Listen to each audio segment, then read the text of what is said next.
자, 그래서 홍준표 시장이 오늘 보였던 페이스북 한 번만 더 올려주시면 고맙겠고요.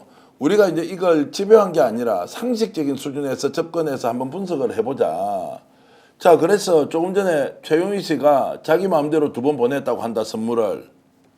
자, 한 번은 과일이고 한 번은 홍삼입니다. 그건 제가 여러분들께 말씀을 드리고요. 자, 우리 선물 명단에는 사기꾼 없다. 최용희는 창원에서 회사원으로 다녔는데 정치바람이 들어 명태균과 어울려 다니다가 명태균 주선으로 김영선 의원 보좌관으로 들어갔다고 합니다. 그 전에 최용희 보좌관은 서초갑에 조은희 의원이 보궐선거에 되지 않습니까? 그때 선물로 명태균한테 준다고 했지 않습니까? 그 2사람을 주겠다고 하는데 서울시의원으로 이제 추천이 됐습니다. 그러고 나서 떨어지니까 방법이 없어서 김영선 의원 보좌관으로 1년 2개월을 일을 합니다. 그리고 갑자기 대구시에서 데리고 가서 국회 대외협력관으로서요. 이걸 지금 정치바람이 든 명태균과 어울려 다니던 사람에게 줄 자리입니까? 그리고 여론조사 아까 얘기했지 않습니까? 불법으로 유출된 56만 8천 개의 당원 명부를 가지고 자, 최용희 씨의 돈으로 650만을 건네고 알아서 조사했다. 그런데 이렇게 얘기합니다. 본인은 이 사건이 터진 후 진상조사하여 바로 퇴직시켰습니다. 홍준표는 그런 사기꾼들의 농단에는 놀아나지 않습니다. 여론조작 사기꾼 공범 여자 한 명이 의인인 양 행세하면서 여자 김대엽처럼 거짓말로 세상을 어지럽히는 이런 셋대 정말 잘못된 행태입니다. 여론조작 공범이 명태균 강희경 아닌가요? 자, 이렇게 하면서 우리는 아무것도 연결된 것이 없을 것입니다. 사치조사에서 보시기 바랍니다. 이제 이렇게 했는데요. 자, 이 정도 나오면 홍 시장이 우리가 지금 나누고 있는 이 내용도 전면 부인을 해야 되는 것인데 어떨 것 같습니까? 지금 저 정도 나와서 오늘 이제 공개를 650만 원까지 해드렸는데 이것도 최영희가 알아서 준 것이다. 당원 멤버 56만 8천 개도 알아서 넘겨줬다. 이게 설명이 됩니까? 아니 못 보셨어요? 윤석열 대통령 말하는 거? 그다음에 오세훈 시장 말하는 거 못 보셨어요? 국민들이 상식적으로 당연히 했을 거라고 생각하는 것에도 불구하고 본인들은 아니라고 예를 들면 딱 잡아떼는 거잖아요. 그 얘기는 자기들이 검찰이든 경찰이든 공권력을 다 장악하고 있기 때문에 부정만 하면 이거 그냥 싹 밀고 나갈 수 있다라고 판단하고 있다라는 생각이 분명히 드는 것이고 또 하나는 제가 알기로 2022년 4월 달에 홍준표 시장이 자기 페이스북에다 최용희 씨에 대해서 화이팅이라고 글을 올린 게 있어요. 나중에 지웠던 거로 알고 있는데 이 시점이 언제냐면 소위 이 홍준표 대구시장 오늘 페이스북에 쓴 것처럼 정치 바람이 들어서 명태균과 어울려 다닐 때 본인이 화이팅이라고 글을 올린 거예요. 근데 여기다 그렇게 글을 쓰고 있잖아요. 정치 바람이 들어서 명태균과 어울려 다니다가 근데 왜 그 사람한테 화이팅이라고 글을 올리냐고요.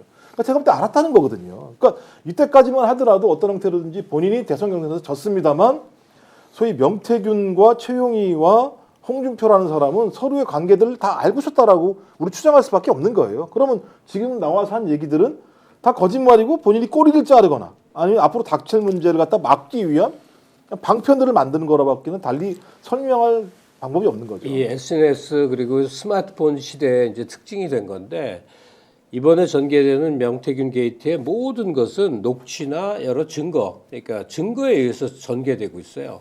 근데 그 과정에서 이제 우리가 두 사람에 대해서 생각해 볼 필요가 있는데 명태균 씨가 가졌던 그 위력은 일이 벌어지기 전에 미리 정보를 통해서 주로 이제 김건희 씨를 통해서겠죠. 놀라운 정보를 미리 알고 행사했다는 거고 김건희 씨 같은 경우는 액면 그대로 자기가 듣고 경험하고 그다음에 자료로 갖고 있는 거에 준해서만 쭉 얘기를 하고 있어요. 막연하게 기억나는 건 아예 그런 얘기 하는 것 자체가 없어요. 그러다 보니까 명태균 씨가 기록에 남긴 것들에 대한 신뢰감, 그다음에 강혜경 씨의 증언 태도 이런 것들이 이제 사실을 이끌어가는 그런 이 힘이 되고 있는 건데 지금 홍 시장은 전부 다 부정해요. 명태균은 사기꾼이고 강혜경이는 여자 김대엽이고 그다음에 최홍희는 아무것도 아닌 사람이고 이게 어떻게 이걸 덮을 수 있다고 생각하는 거죠. 오늘 아마 이 방송이 역사적인 순간이 될 수도 있는데 이것저것 준비한 거 다 그냥 우리도 까겠습니다. 왜냐하면 유튜브 방식으로 그냥 다 까버리고 뭐 되든 안 되든 법적 책임을 져야 되면 지는 것인데 홍 시장 관련된 저 내용이 있지 않습니까? 제가 취재해 보니까 의원님 이제 말씀은 조심하세요. 이거 국회에서 면책특권이 없는 데라서 저기서 조사한 내용 로데이터라는 게 있지 않습니까? 성향 분석이 되지 않습니까? 여론조사를 하면 당원들. 이것도 전달이 된 것 같아요. 로데이터를 가지고 전달까지 대선 후보가 캠프에서 받았는데도 나는 모르는 일이다 이렇게 얘기할 수 있습니까? 아니 저보고 조심하라 그러니까 갑자기 약간 그래도 과격하게 좀 말씀드려야죠. 그런데 상식적으로 얘기하면 당원 명부를 전달했다. 당원 명부를 가지고 있다.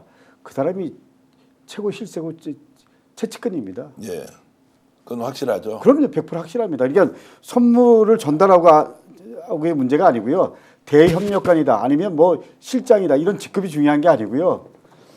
제가 보기엔 뭐 그야말로 측근 중에 측근이죠. 상식선에서 적어도 정당판과 정치를 아는 시스템을 아는 사람들 입장에서 보면 이거는 뭐 최측근이고 실세입니다. 자, 그러면은 여론조사비 1,200만 원 줘야 하는데 650만 원을 줬습니다. 요거는 이 개인이 참모로서 자기 돈을 줄 수 있습니까? 저는 이제 그거는 그야말로 뭐 동일체라고 예. 하면 줄 수도 있다고 생각합니다. 예. 그러나 그거는 어떻게 보면 그거는 지금 당원 명부에 비하면 아무것도 아닐 수 있습니다. 당원 명부에 비하면 아무것도 아닐 수 그럼요. 있다. 예. 자, 서공 시장은 모르는 걸로 하기로 둘이 약조가 됐을 거예요. 그러니까 이렇게 도저히 상식적으로 납득이 안 가는 걸 지금 주장하고 있는 거죠. 자, 그래서 아싸리하게 우리 이야기 합시다. 야, 내가 덮어 쓸 테니까 시장님 빠지세요. 또는 야, 네가 좀 덮어 써라. 덮어 이렇게 써라. 했다는 거 아니에요? 네, 그걸로 보여요. 아니, 그게 근데- 제일 솔직한 표현 아닌가? 그때 대납했다는 건 그때부터가 문제가 있다는 걸 알았다는 거죠. 지금 와서 대납했다고 입을 맞추는 게 아니잖아요. 말씀하신 거에 의하면 그 당시에 대납이 된 거잖아요. 그럼 대납을 했다라는 이유는 아니 공식적으로 여론조사 기관이니까 내가 요청하고 돈 내고 신고하면 아무 문제 없는 거예요. 실제로. 조금 전에 명태균 씨 상호 부인되는 분이죠. 예. 뭐 그런 뼈방이네요. 예. 아니 그래서 저 정도 사건이 터지면 시장이 좀 가만히 있어야 되는 거 아니냐라는 게 저는 기본 생각이에요. 상황이 어떻게 나오든지 사실관계 정리할 때까지. 근데 왜 남한테 다 덮어 씌우냐고요. 제가 지금 막 이렇게 흥분을 하는 이유는 그래도 정치라는 게 도의가 있을 텐데 아니 말씀하신 로데이터가 갔다는 게 사실이라면 갔을 수도 있다 이렇게 이제 제가 표현했어요. 그러니까 뭐 그건 이제 추정을 한다면 저는 홍준표 시장은 더 발언하면 안 되는 거죠. 왜냐하면 명부가 간 것도 문제인데 실제로 명부로 지금 미래한국연구소는 여론조사를 해가지고 성향 분석까지 했다는 거잖아요. 3회에 걸쳐서 실제로 이건지 저건지 알 수 없습니다만 네. 성향 로데이터만 갔는지 로데이터만 갈리면 하던 게 없거든요. 그러면 성향 분석까지 갔다고 한다면 저는 이거는 성향 분석에 들어간 내용들은 선거를 조작할 수 있는 데이터를 가지고 있다는 얘기밖에 안 돼요. 네. 그럼 대단히 중대한 사안이거든요. 이 사안은. 그러니까 명부가 간 것도 대단히 중대한 문제입니다만 명부에서 선별을 해서 조사를 한 내용의 성향 또는 로데이터까지 왔다고 하면 소위 이것은 어떤 의도성이 있다라고 볼 수밖에 없어요. 선거를 조작하려고 하는 의도성이 있어라고 볼 수밖에 없는데 이런 상황들을 홍준표 시장이 알면서도 페이스북에 오늘 같은 글을 올렸다고 얘기하면 저는 말도 안 되는 싸움을 좀 벌이고 있다라는 거예요. 강득구 의원께서 예, 예. 훨씬 잘하실 것 같은데 이 홍준표라는 이 독특한 캐릭터 있지 않습니까? 꽉꽉거리면서 자기 그 이제 위기 탈출을 해온 쭉 역사가 있어요. 뭐 대표적으로 성완종, 그러니까 성일종의 형이죠. 그때도 그 1억 원 뭐 수수에 대한 문서까지 나와도 예, 기억납니다. 막 외치면서 그다음에 이제 원내대표 할 때 뭐 그 돈 갖다가 자기 부인 줬다서부터 뭐 아주 오래 전에 거슬러 가면 슬롯 머신 사건에 수사 과정에서 자기가 오히려 몰리게 된 일이 있었을 때 또 모면 그러니까 여러 차례에 걸쳐서 정치적 위기에 직면했을 때 이런 패턴이었어요. 자기가 오히려 더 세게 이제 치고 나가는 거죠. 그래서 그냥 우격다짐으로 해서 상황을 무마시키는 재주가 있었는데 이번에도 그 기질이 나온 게 아닌가 싶은데 혹시 그런 홍준표라는 사람만의 아주 특이한 그 처세에 대해서 기억나는 거 없으세요?